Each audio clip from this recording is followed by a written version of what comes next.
may have seen them on the shelf at your local grocery store. Well, now we're taking you behind the scenes. Today we're visiting McClure's Pickles, a Detroit business that was founded in 2006 by two brothers, built on the foundation of their great-grandmother's family recipe.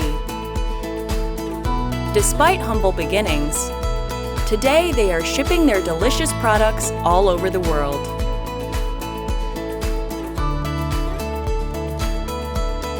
GTV got a chance to sit down with founder and owner Joe McClure. Hi GTV, it's Allie. Today we're here at McClure's Pickles with Joe McClure himself. Hi Joe, how are you? Hey Allie, doing well, thanks. Good. So, can you tell me a little bit about how this all started? Yeah, so McClure's Pickles started about 13 years ago on an old family recipe from my great-grandmother. We used to make these pickles, hot spicy pickles, growing up as kids in the kitchen. And then about 13 years ago, we saw trends change in the marketplace. You know, people caring about their food, where it came from, businesses with like stories behind them. So, and of course, farmers markets started popping up everywhere. So we knew we had this great family recipe that we wanted to share with the world. So my brother and I said, let's take a stab at making some of these pickles and see what people like. You know, so we made a big batch. We handed some out to friends, family. They said, love them. Where can I buy them? Well, nowhere. So then we kind of said, okay, I think there's a demand for this. So we started, making them and selling them at farmers markets, things like that, and literally grew the business, jar to jar, case by case, pallet by pallet. GTV also got the chance to sit down with Director of Plant Maintenance, Ryan Aries. Ryan, what do you do here every day? I take care of all the machines on the line, making sure the day-to-day production stays up and running. Perfect. So here I see some products. These are basically our spears, our garlic. They come in garlic and spicy. This was what they started with. We have a pickle chip, which is our sweet and spicy, which is a fairly new recipe. Of course, we have the gherkins and then some smaller jars of our packed spears. And we also have our Bloody Mary mixer, which we have now in a spicy and a mild.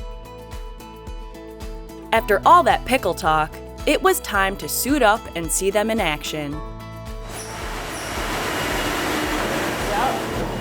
Okay, basically, this is our production floor here in Detroit, Michigan.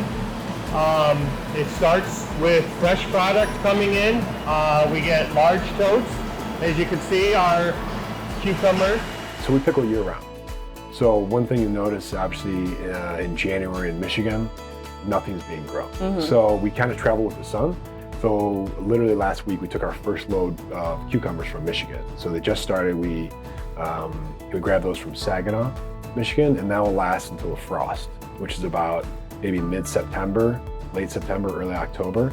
So all the cucumbers, the dill is starting to come down from Michigan as well, and the peppers will come in about a month from Michigan. So depending on what time of year you're gonna buy our jar, if you buy it in like August, September, October, it's almost all Michigan.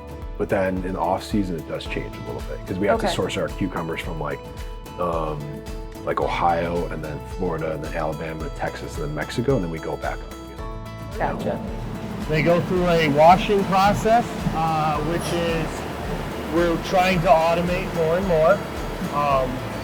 They come through, they get rinsed, then they get scrubbed down by an automatic roller, and then they're hand sorted, as you can see one of our employees doing, going through, making sure there's no defects.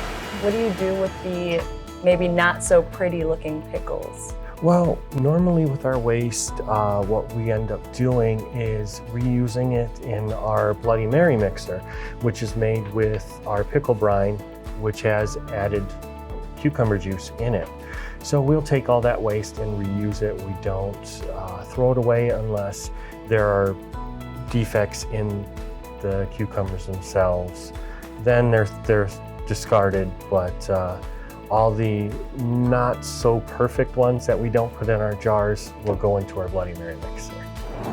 No, basically, the middle of our section of our plant is all modular. We have different machines doing different types of cutting. We'll take our cucumbers and either slice them into spears or chips, the little crinkle cut chips. And then we also do like gherkins, the little small ones. This all is changed throughout the day depending on what process we're doing. Then we get into our more permanent line, which we start, of course, with our different types of jars. They come down. A lot of our product is done by hand, and unfortunately that's never going to change, but we kind of like it that way anyway. To actually put our product in the jar is always a hand-packed process. And is there a certain number of pickles that go in each jar? No, not particularly. We actually, since they're done all by hand, they're sorted through, and our employees on the line will actually go through, find the best pickles and fit them into the jar to make the jar the best possible presentation. It's more about making a good jar of pickles. Then after they are hand packed, they go into our filling, which all of our brine is made in 2 large kettles. They're steam kettles, they boil it, and then it's pumped into a filling machine. Now, as you can see, there's the filling process there, and they come down the line, they go through a metal detection system to make sure there's no metal debris in the cucumbers. Oh, that's good. Yep. And then they go into a capping machine and into our pasteurization tunnel if you want to come down here. Now this tunnel here is our pasteurization tunnel. It has different steam-driven tanks that cook, that spray the hot water to cook the jars.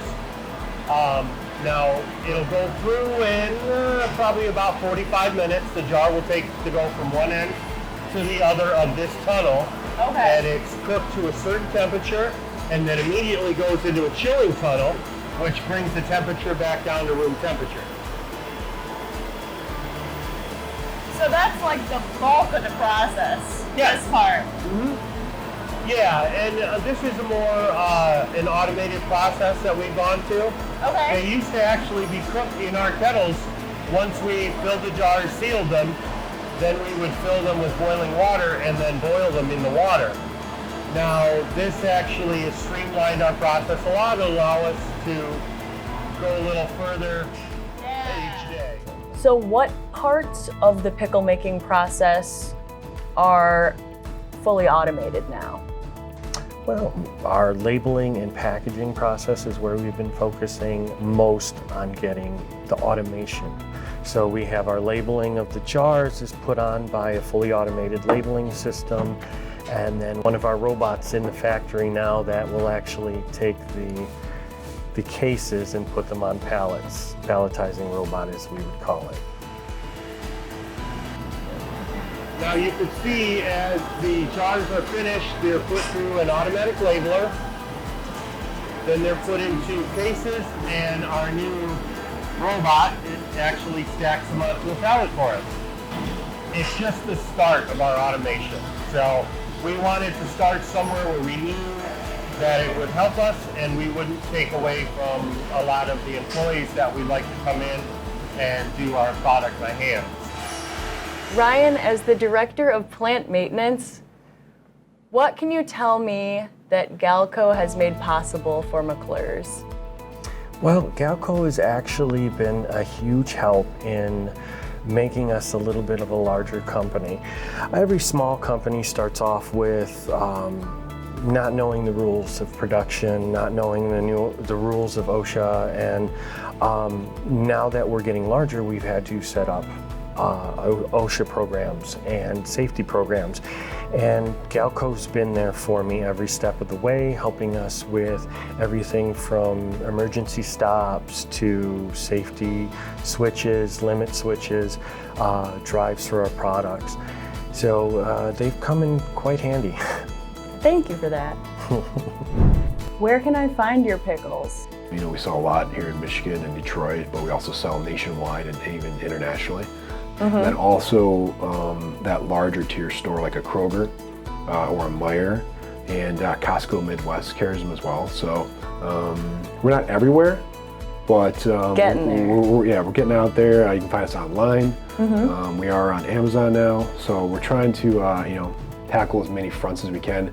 We still even sell at Eastern Market in Detroit every Saturday. It's kind of where we started. I think I've seen you there. Yep, still have a booth. Yep. Thank you, Joe, so much for having us. Thanks, Allie. Appreciate it. Thank you. Thank you, Ryan, for answering all of my burning questions and taking me on a tour.